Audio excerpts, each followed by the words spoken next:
আমাদের মধ্যে অনেকেই আছেন যে দীর্ঘদিন ভিডিও আপলোড করতেছেন, রেগুলার ভিডিও দিয়ে যাচ্ছেন, কিন্তু কোনোভাবে তার ভিডিওটা রিচ করতেছে না, অর্থাৎ ভিডিও ভাইরাল হচ্ছে না। এবং যে পরিমাণ সে ভিডিও দিচ্ছে, যে পরিমাণ সে অ্যাক্টিভ ভাবে কাজ করতেছে, রুটিন মাফিক ভিডিও দিয়ে যাচ্ছে, কোনোভাবে ভিডিও ভাইরাল হচ্ছে না। এর মেইন কারণটা কি হচ্ছে, তারা অনেকভাবে গবেষণা করে বের করতে পারতেছে না। কারণ কি হচ্ছে, যে টাইমলি যে রিলস দেওয়া, বড় ভিডিও দেওয়া, স্টোরিতে ছবি দেওয়া, সবকিছুই সে করতেছে, কিন্তু কোনোভাবে ভিডিওটা ভাইরাল হচ্ছে না। তো দীর্ঘদিন চেষ্টা করার পরও ভিডিওগুলো রিচ করতেছে না, তো কোনোভাবে বোঝা যাচ্ছে না যে পেজটার কি সমস্যা আসলে, যে কেন ভিডিওগুলি ভাইরাল হচ্ছে না বা মানুষের কাছে পৌঁছাচ্ছে না। তো নিজের অজান্তে এমন কিছু আপনারা ভুল করে রেখেছেন যার কারণে ভিডিওটা ভাইরাল হচ্ছে না, মানুষের কাছে পৌঁছাচ্ছে না। অনেকেই দেখবেন যে ভিডিও ভাইরাল করার জন্য ভাল হ্যাশট্যাগ ব্যবহার করেন। অর্থাৎ কোনো একটা বিষয়ের উপরে সে ভিডিও দিয়েছেন, উনি সেখানে বাংলা দিয়ে লিখেছেন যে ভিডিও ভাইরাল করার পদ্ধতির উপরে উনি একটা ভিডিও বলেছেন। তো দেখা গেছে যে উনি একটা হ্যাশট্যাগ দিয়ে ভিডিও লিখেছেন, আবার হ্যাশট্যাগ দিয়ে ভাইরাল লিখেছেন, আবার হ্যাশট্যাগ দিয়ে ভিডিও লিখেছেন। অর্থাৎ এগুলি বাংলায় নিজে নিজে বানিয়ে রেখেছেন, আবার একটা হ্যাশট্যাগ দিয়ে পদ্ধতি লিখেছেন।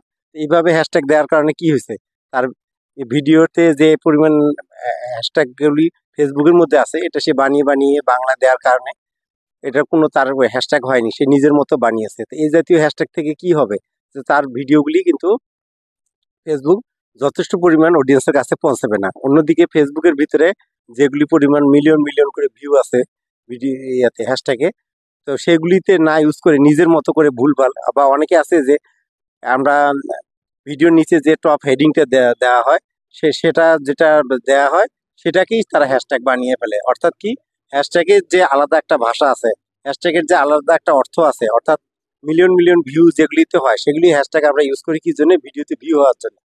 তো অনেকে আছেন যে সেটা না করে নিজের মন মতো হ্যাশট্যাগ বানিয়ে থাকেন। এবং সবচেয়ে বড় যেটা সমস্যা হয়, যে কিছু আনইথিক্যাল ভিডিও আছে যেগুলিতে তারা নিজেরা ওলটপালট হ্যাশট্যাগ ইউজ করেছিল, সেগুলি আপনি যদি কপি করে আপনার ভিডিওর ভিতরে দিয়ে থাকেন, সেক্ষেত্রে কি হয়, আপনার ভিডিওতে এই ভুলভাল হ্যাশট্যাগ ব্যবহার করার কারণে আপনার ভিডিওটা রিচ করে না, মানুষের কাছে পৌঁছে না। তো এই যেহেতু ভুলভাল হ্যাশট্যাগ আপনারা ইউজ করবেন না, এটা থেকে বিরত থাকবেন। আর আরেকটা বিষয় হচ্ছে যে ভিডিও আপনারা যেগুলি দেন, ভিডিও দেওয়ার পরে আপনারা কাউকে ট্যাগ করতে যাবেন না। কারণ যাকে আপনি ট্যাগ করতেছেন, সে যদি আপনার ভিডিওটাকে ট্যাগিং অপশনটাকে সে যদি ডিসকারেজ করে, বাদ দিয়ে দেয়, সেক্ষেত্রে কিন্তু ফেসবুক বুঝে নেবে যে আপনি যাকে হ্যাশট্যাগ দিয়ে ট্যাগ করেছেন, সে আপনাকে অপছন্দ করেছে, অথবা তার পারমিশন ছাড়া আপনি ট্যাগ করেছেন। তো আমরা অনেকেই আছে যে দেখা গেছে লাইভ করার সময় অনেকে ট্যাগ করে দেই, অথবা ভিডিও দেওয়ার পরে অসংখ্য মানুষকে ট্যাগ করে দিই, অথবা আমাদের মধ্যে অনেকেই আছেন যে আমরা কোলাবোরেশন করে থাকি। অর্থাৎ কোলাবোরেশন করার সময় আমরা যার সাথে কোলাবোরেশন করতেছি তার পারমিশন নিই না, আমরা নিজের মন মতো করে আমরা কোলাবোরেশন করে দিই। অর্থাৎ আমরা যা কোনো একটা লোকের ভিডিও অনেক বেশি ভাইরাল হচ্ছে, তার ভিডিওতে বেশি বেশি করে আমরা কোলাবোরেশন করে দিই। পরবর্তীকালে তার ওখানে যখন পেজে ভিডিওটা যায়, সে যখন এটা দেখে অপছন্দ করে, সে চাচ্ছে না যে আপনার ভিডিওটা তার পেজে শো আপ হোক, কিন্তু আপনি কি করতেছেন, তার ভিডিওটা তার পেজে ভাইরাল হওয়ার জন্য, আপনার ভিডিওটা ভাইরাল হওয়ার জন্য আপনি তার ওখানে কোলাবোরেশন করে দিচ্ছেন।